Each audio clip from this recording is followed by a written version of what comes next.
This is a certified hood classic. 1982, November 14, Torrance Hatch aka Boosie Badazz is born. The day I was born, my daddy was late to the hospital. He had both parents around, but his father was deep in the streets. Look at my boy. Knew one thing though. Look at my boy. That nigga loved me. I made it, Connie. He grew up in Southside Baton Rouge, Louisiana, where the drug dealers are idolized just as much as celebrities. Oh yeah. Hey. What you gonna say? Thanks, Mr. Calvin! Boosie grew up poor, so he used to steal out of the stores all the time. I would always go in the store and steal. Shit, like every day, really. One specific time, his friendly neighborhood drug dealer Calvin saw that he was getting candy for 5-finger discounts and decided to put him on game. Stealing is bad, hustling is good. The choice is yours. Thieves walk around watching their back. Hustlers walk around with their chests out. So which one you want to be? Even though Boosie's father was knee-deep in the streets, they had a good relationship. His father explains to Boosie even though him and his mom fight a lot, they still loves him, and made Boosie promise to make something of his life. Don't think for 1 second that just because we fight, I don't love you or your mama. I want you to promise me you're gonna make something out yourself. Got you, Daddy. Boosie is now in his teens, and his pocket is probably looking like his age, because now it was time to get down with his older cousin and uncle and join the family business. Crack! I'm trying to get some money. Trying to get some money? Man, once you in this lifestyle, you in this lifestyle. Thought it would be hard at first. Shit turned out to be easy. One day, Boosie's on the block doing his thing when his auntie pulled up and told him his dad is in the hospital. My daddy? What is it? He in the hospital right now. She's not looking too good. I'm taking you there. They both head to the hospital where his father's unconscious due to a tumor in the brain. He only had a few moments left. Boosie then reinforced his promise he made to his dad and dedicated himself to rapping. Promise. I'll make you proud of me. I love you, Daddy. Do whatever to hit the top. I feel your pain. Nigga, hold on! He started writing rhymes and got nice at it. Wake up, snatch that 30 gat, anything moved and murder that. Tired of going through pressure, man. Cause I'm lesser, man. That shit hit a special vein, make you wanna test that cane. His name eventually got around to a local record label and they decided to put him in the studio. Tired of hearing about you, little nigga. Where we going? To the studio, nigga. And after that, it was on. By the time I had turned 17, 18, city was mine.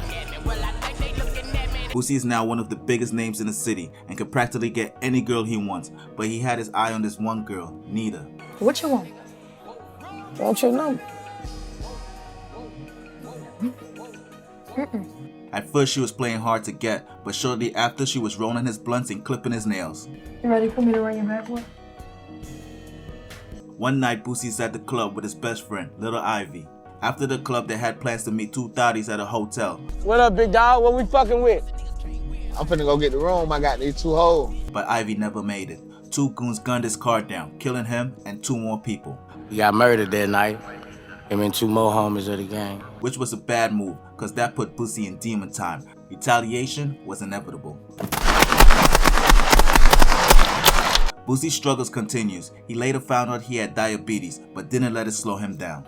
I'm sorry to inform you that I'm here today to let you know that you've been diagnosed with type 1 diabetes. He also found out a rapper that had been rapping about him got killed and didn't show a frown. All right, I'll tell him. You know that boy that be rapping about you? He got killed. Oh yeah? Yeah. That's fucked up. Boosie's rap career is lit, so he moved him and his girlfriend Nita to this big-ass mansion. True story. True story. This is a story about this girl that I met. I surprised Nita that day. But life took an unexpected turn when he got caught riding dirty with marijuana and a Glock in his car. Freeze, motherfucker! And if you try to pull off, I'ma blast your ass. And was sentenced to 24 months in prison. And goal about, and goal about. Even for a guy like Boosie, who has been in the streets his whole life, was not feeling that shit at all and looked more sad and disappointed than anything. Boosie eventually meets an OG lifer. He basically told Boosie that it's all good because you only do 2 days, the day you get in and the day you get out, and wishes to trade places with Boosie because for him, he was never getting out. How much time you get? Gave me like 24 months. 24 months. I beat the shit out of my mama for 24 months. And that comfort made Boosie time a little easier in prison. Time goes on, and Boosie calls his girl Nita. She tells him another one of his childhood friends, Bleak, has been shot and killed. And once again, it was Get Back City, even from jail. Telling you slide, mama looking in my eyes, she know I'm a ride. Drama coming in my life. What's down, boss man? Marlo Mike, Boosie's alleged top shooter, was arrested for assault charges and started spilling beans all over the place about hits he did for Boosie. And now, Boosie's 24-month sentence turned into possibly facing the death penalty. But after Boosie applied some pressure, Marlo swiftly got his quicker picker upper and cleaned up everything. I don't know what you're talking about, man. I don't know what you're talking about. But we talked about this. I ain't ever told you that. Boosie was found not guilty on the charges, but plead guilty to other drug charges. He ended up doing 8 years and was released on March 5th, 2014. So what you think? Way too small.